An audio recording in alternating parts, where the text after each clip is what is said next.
it's Alice, and today we're gonna do a nonfiction TBR. I love nonfiction, and there's so much of it that I want to get to, and there's so much of it that I want to read.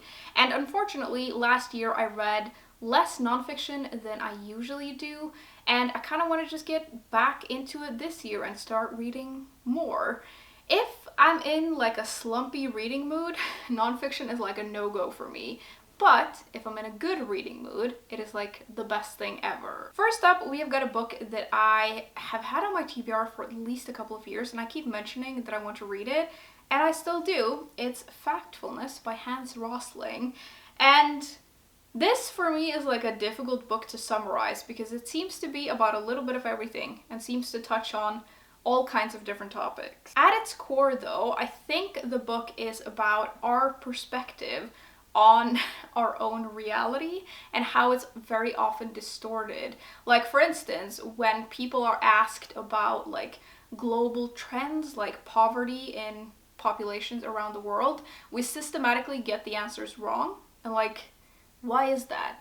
I think the book takes a look at that, why we do that, why we're like that, and what in our world makes us sort of think these things. And I also think it's a book about how things, like a lot of things, are better in our world than we think. There's nothing quite like a book that will like change your perspective on something, and I love reading books like that. And based on what several friends have told me about this book, this is one of those books that does that, at least it did for them, and so I'm very intrigued by this. And I also think like discussing what a fact is and what makes a fact and how we people perceive those kinds of things, I just think it's very interesting and how easily things can be distorted the minute they come into our brains. Secondly, we have got a book that I got very recently because I binged a bunch of podcasts that this author appears on. It's The Myth of Normal. And despite me having listened to all of these podcasts, I'm still not entirely sure how to say this guy's name. It's either Gabor Mate or Gabor Mate, I don't really know. But if you're on the same side of TikTok as me, this guy will have popped up in your feed. And I think that he has a lot of interesting things to say. The author of this is a physician, and he is an expert in addiction. And one of his main ideas that has sort of made him popular is that he thinks it's really important to look at health as a whole. You can't just look at one thing in someone's health and think, like treat that and think that that's gonna fix anything. Like everything is connected. And it also takes a look at modern day stressors, the effects of trauma, and what we consider to be normal. I really haven't read a lot of books like this. I can't think of a single one, actually, and I am equal parts curious and apprehensive. I don't really know why, but I wonder what this book is gonna say and if it's gonna have an impact on me or not. Most of the books that I've read about like the medical field are very particular books, and they are very specifically about like death and dead people, and this is very much about life and living a life and being a human. And I think it's gonna be interesting. The part of like the way he talks, the thing that I'm most interested in is like trauma and how that has an effect on people, and it has like a lasting effect, and it can have an effect on your physical health. I just think it's very interesting, and I think I'm gonna learn a lot from this book, but I don't know if I'm ready to learn it or not. A funny thing about this book though is that this is one of those books, this is very rare that it happens to me, but I feel like I've listened to enough podcasts with this guy that like I've heard him talk enough that I feel like I will hear his voice in my head when I read this book. If you've ever seen him talk, he has a very particular way of talking, and I have a feeling that when I read this, I'm like gonna hear his voice in my head. Then we've got something a little bit different. We have The Falcon Thief by Joshua Hammer, and this is a true crime book, but it's not about murder. It's about some guy stealing eggs. One of the things that drew me to this book is that it says it's a little bit of an adventure, and one of my favorite books that I've ever read, one of my favorite nonfiction books, is The Feather Thief, which is also a book about stealing weird things, and this sounds a little bit similar, so I thought I would give it a go. It's about this smuggler who spent decades like capturing or stealing like raptor eggs and selling them on for a lot of money. And it's about this detective who is a detective of the United Kingdom's National Wildlife Crime Unit, which is my favorite thing that I've ever heard of. It's about this detective who like tries to catch the smuggler. That job title is just goals. Like, what even is that? I don't know, but I love it. And the book is basically about this smuggling case, and it takes us all over the world because birds are indeed all over the world.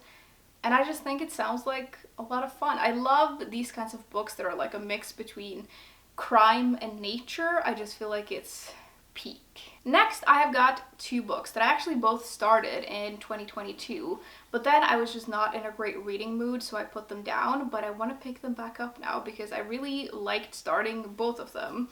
The first one is also a book about nature. It's The Invention of Nature by Andrea Wolf, and this is like a mix of a biography, a history book, and a book about nature. The story focuses on this guy named Alexander von Humboldt, who was one of the most like famous scientists of his time. He lived from 1769 until 1859, and he was a German naturalist. I think he was German at least, and his like ideas and his discoveries about nature changed how we view nature. And I think one of the main concepts that he like brought into the human mind was that everything in nature is connected, and it's actually very complex and complicated, and everything on a global scale is connected.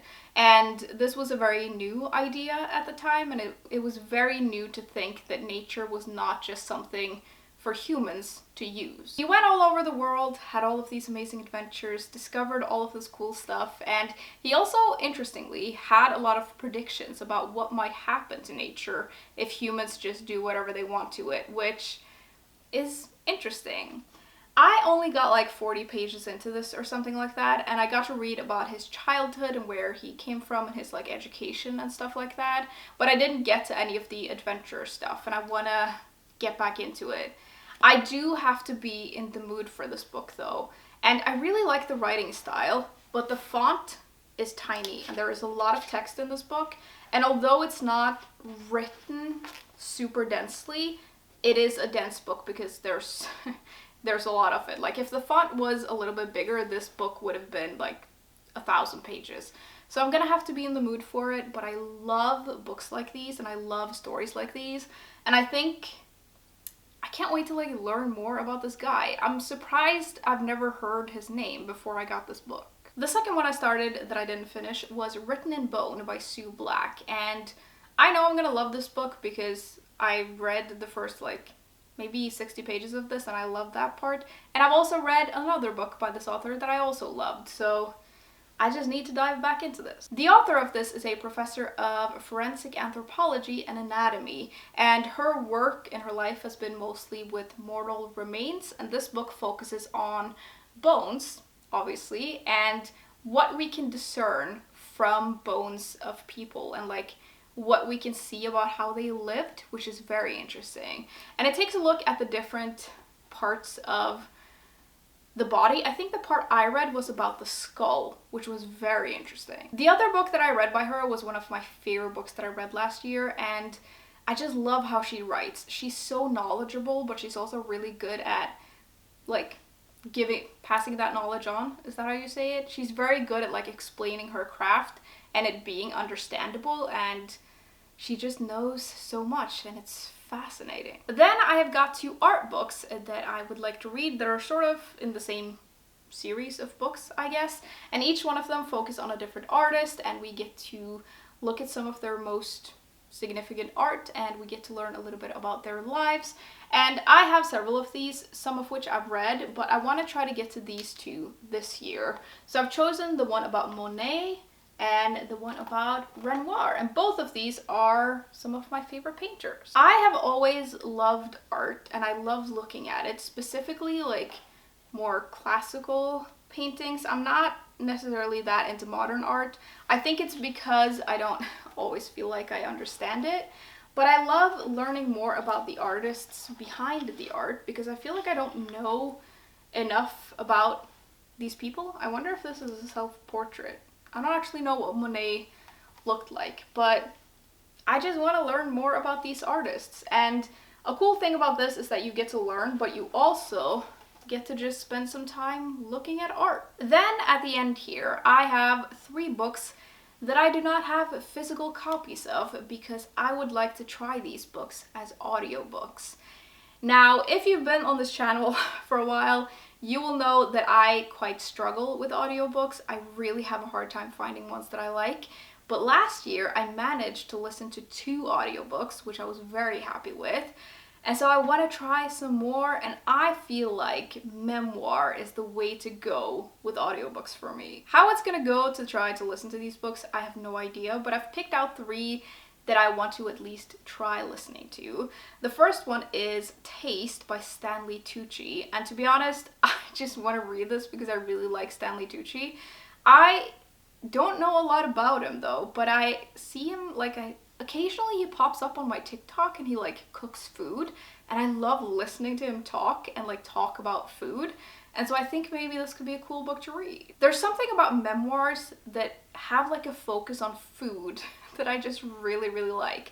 I have read a couple that I didn't get on with as much, but I think food is a very interesting theme, and there's something about people who love food and them telling you about it that is just amazing, and sort of tying that into a life, like a whole life that's been lived. I just think it could be very interesting. I'm also pretty sure that Stanley Tucci is like the voice of the audiobook, so he reads it himself, and he has an amazing voice, and I would love to listen to it. I also want to try Finding Me by Viola Davis, and it's very much for the same reason. I'm just a fan of Viola Davis, and she reads this herself, and I think it could be cool to listen to. I have seen some interviews with her, and I love her work, and I think she just seems like such a smart woman, and I would like to hear what she said, like what she has to say about life, and what she has to say about where she came from, and I don't know anything about her, but I would like to just hear about her life and everything that she thinks about everything. Lastly, we have got a book that I'm a little bit undecided on. It's caused quite the uproar, and there's a lot of people who are reading it right now and having a lot of opinions on it. It's Spare by Prince Harry.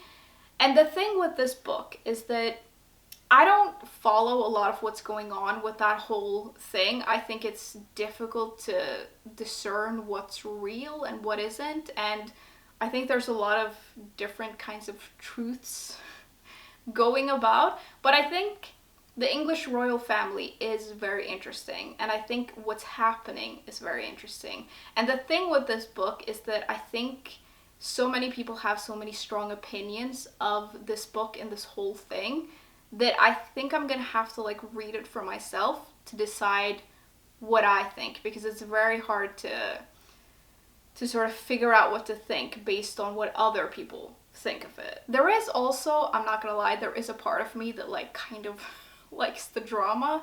Like this whole thing is so messy, but it is interesting, and it's like nothing that's ever happened before. And so I struggle with like wanting to follow it and wanting to like figure out what I think of it, but then I also think it's important to remember that these are real people. But I just think it's interesting for these kinds of things to happen in public and sort of people having a lot of opinions on it. It's kind of hard to figure out. So I kind of want to listen to this in order to like make up my own mind and not just base what I think on what other people think, although I don't know if it's really necessary for me to have an opinion on any of it. That was the end of my list though. Those were all the books that I had for you today. I'd love to know if there are any particular nonfiction books that you're really excited to get to this year, or you're just determined to read this year. I would love to hear about it. As always, thank you very much for hanging out with me today, and I will see you soon. Bye!